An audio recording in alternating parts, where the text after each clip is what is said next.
Hey guys, Mr. Machine here. This is the part 3 of the MR1 assembly. I'm putting the legs together here. They're all symmetric. It doesn't matter which one goes into which corner. They all fit anywhere you want. I will say it's handy to have a second pair of hands to set aside hardware.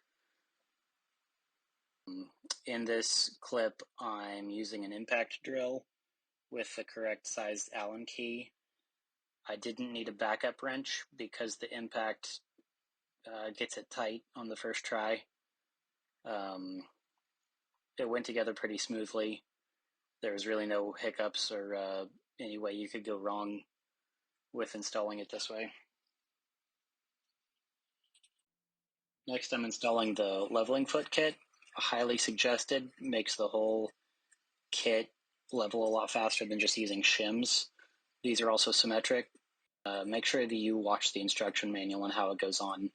There's a little gotcha there.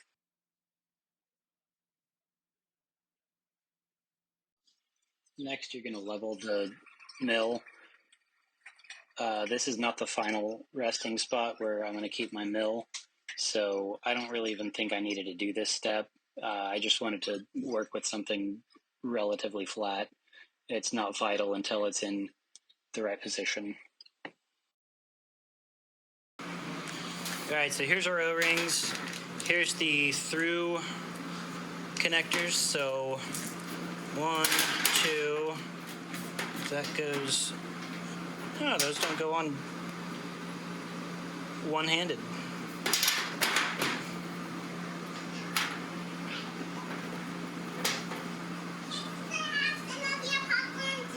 Yeah. Whoa, Papa, this is awesome! You like it? Yeah! What is it? What are you? Are you a princess with a sheep on your head? Yeah! Okay. That's my costume for next year on Halloween. Oh boy. Sheep princess? A sheep princess. Do we do the Yeah, O-ring on bottom. bottom as well? Yep.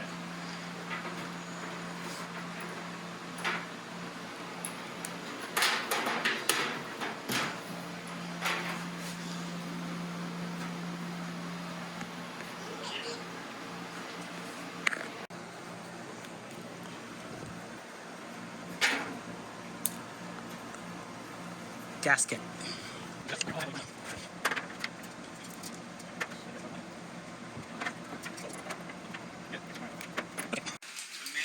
to just packages. I know. So I've got my fittings in on both sides.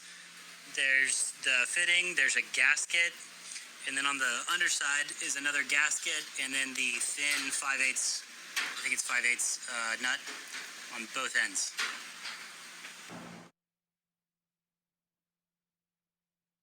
The flood coolant went on pretty easily. The only thing that was kind of difficult was that the plastic injection molded cups that all the fluid goes into, the nipple on the bottom is tapered, and so there was a sweet spot between getting the clamps tight so that they do something and over tight where it squeezes the silicone elbow off of the nipple and then it's useless. So watch out for that. I think maybe putting some silicone or some kind of epoxy might help, but I did not do any of that. I just made sure that the screw clamp was as tight as it needed to be.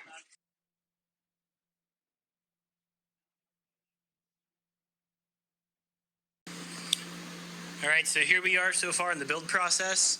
It's so much easier to tell you what I've done rather than show you how I've messed up 5 times.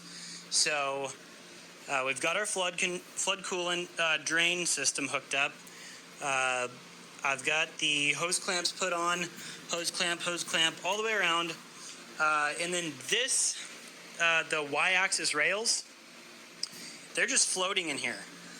Keep in mind that when you put these units in first, there's one with 2 holes, and it's got a single point of contact.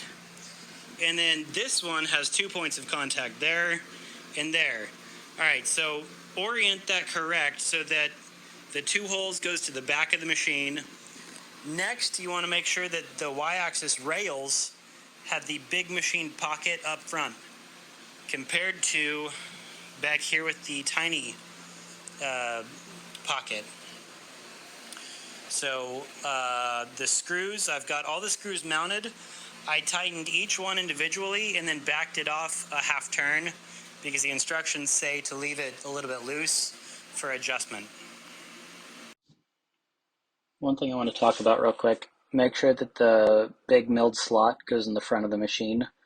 And then the other issue that I had where the green box is, the inside corners had a radius on them, and so it caused the whole Y rail to not seat properly. So I had to take a file and clean those up, as well as chamfer the edges on the foot that it mounts to. Once I got that, it interfaced properly, and then a shim will go in between there as needed. Another thing you'll want to check is your coplanarity gauge. Mine had a little bit of slag right where you put the dial indicator. Just check that, and if it's got a burr or anything, just put a little flat spot with a file and you'll be much better off.